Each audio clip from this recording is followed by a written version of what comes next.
Welcome to lecture on Scientific Writing Volume 2. Myself Dr. D.S. Rizike Kaladar, Associate Professor Microbiology and Bioinformatics, UTD, Atal Bihari Vajpayee University, Bilaspur, Chhattisgarh. In this lecture, we will find about what is the objectives of scientific writing, what is the significance of research and the techniques of research. Coming to the basics of scientific writing. Scientific writing is a technical form of writing that is designed to communicate scientific information to other scientists.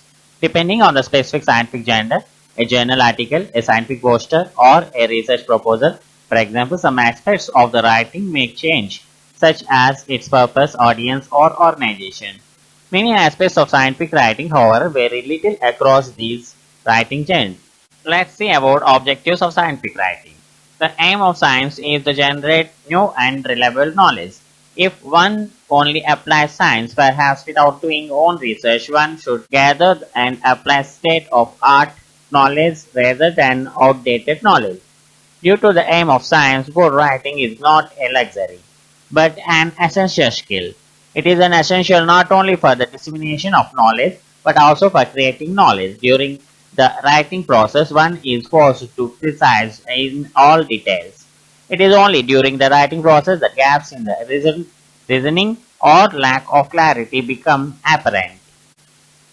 According to Ludwig Wittgenstein, whereof one can't speak, thereof one must be silent. In a general perspective, scientific writing is a process of organizing and shaping information. Objective 1. Some principles of writing follow right away from the purpose of science. Any scientific article must build upon the state of art. Therefore, authors are obligated to actively search for all relevant results related to the subject, to put in their new findings in the context of existing results, and to apply the best known methods.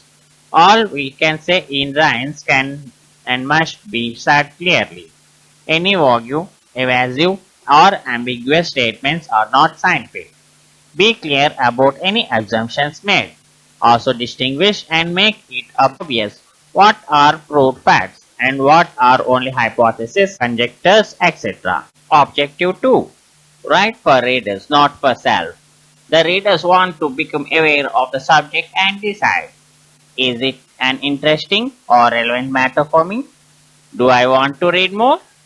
And so, the reader wants to learn about the main results, methods, achievements, etc., at least on a high level. Objective 3. Elements of an article. In order to serve all aforementioned processes in one document, article usually have an abstract, an introduction, and a technical part. Objective 4. Stretching at all levels. An article must be readable in all parts. The article is to be comprehensible. It has a good flow of reading. It is easy to retrieve specific information later on. Objective 5. What supports comprehensibility? Clearly formulate in each and every sentence what you actually want to convey. Take the reader's perspective. A reader can only see your text and nothing else. A reader can't see any additional thoughts you might have had in the mind. The text should tell a story. Objective 6. Research should introduce all terminology. Use established terminology wherever possible. Make sure that each definition is complete and unambiguous and really characterizes the thing without leaving room for interpretation. Once your notation and terminology is defined, stick to it and use it thoroughly. Objective 7. What supports the flow of reading? Let your sentences present in information in a logical order. Subject first. Important information first, or old information first, followed by new information. Parentheses and footnotes are perceived as interruptions. Use them sparingly. Paragraphs are not arbitrary grouping of sentences. Objective 8. What supports information retrieval in an article?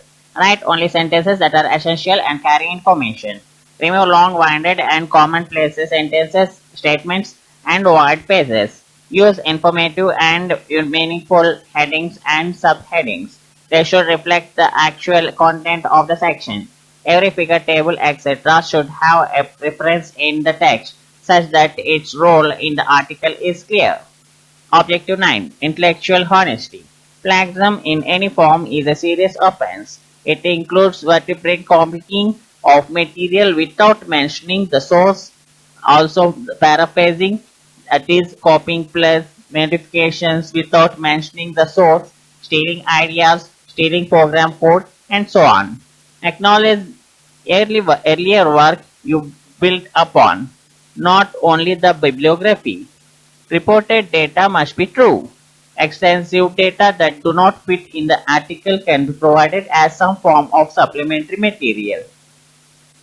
When an image produced by others is inserted, make sure that you have the right to use the image in that way and cite the source. Objective 10. Finalizing a text. During the writing process, an author is naturally occupied by the contents and focus on the single text pieces.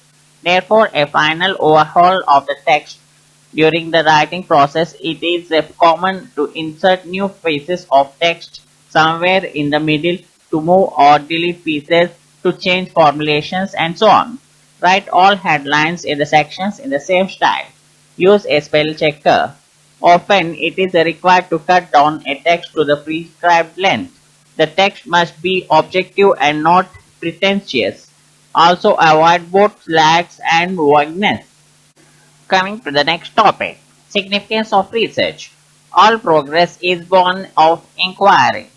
Doubt is better often than overconfidence, for it leads to inquiry, and inquiry leads to invention, is a famous Hodgson maxim in context of which the significance of research can well be understood. Increase research possible. Inculcates scientific and inductive thinking, and it promotes development of the logical habits of thinking and organization. The cost of needs has to be equated to probable revenues, and this is a field where research most needed. Though can devise research with alternative policies and can as well examine the consequences of each of these alternatives. Decision making may not be part of research, but research certainly facilitates the decisions of the policymaker. Government has also to chart out programs for dealing with all facets of the country's existence, and most of these will be related directly or to economic indirectly conditions. Research has a special significance in solving various operational and planning problems of industry, business, and operations research and market research, along with motivational research, are considered crucial, and their result assists in more than one way in taking business decisions. Research is equally important for social scientists in studying social relationships and in seeking answers to various social problems. It provides the intellectual satisfaction of knowing a few things just for the sake of that knowledge, and also has practical utility for the social scientist to know for the sake of being able to do something better or in a more efficient manner. Coming to methods of research, or sometimes techniques of research. People who take part in research involving experiments might be asked to complete various tests to measure their cognitive abilities. Example: word recall, attention, concentration, reasoning ability, etc. Usually verbally on a paper or by computer. The results of different groups are then compared. Participants should not be anxious about performing well, but simply to do their best. The aim of this test is not to judge people or measure so-called intelligence, but to look for links between performance and other factors. These are the two types of research techniques, qualitative and quantitative. The qualitative measurements by online techniques have been done by online ethnography, online interview, online focus group, virtual data. The quantitative measurements can be done by online through online questionnaire, email questionnaire, content analysis, secondary data. In the same way, the qualitative analysis by offline can be done by visual data, in-depth interview, focus group, participant observation, ethnography, semi-structured interview. The quantitative measurements by offline can be done by telephone questionnaire, self-administered questionnaire, secondary data, content analysis. Coming to conclusion. Research objectives describe concisely what the research is trying to achieve. They summarize the accomplishments a researcher wishes to achieve through the project and provide the direction to the study. The main purpose of significance of research is to inform action, to provide the theory, and contribute to develop knowledge in a field of study. A tool for building knowledge and for facilitating learning means to understand various issues and increase public awareness. A tool is a device or computer app that enables you to do something. For example, a microscope or a modeling program. A technique is the process or procedure that you follow. Research techniques are experiments, surveys, questionnaires, interviews, case studies, participant and non-participant observation, observational tests, and studies used by the LP method. These are the references used for my presentation. Thank you.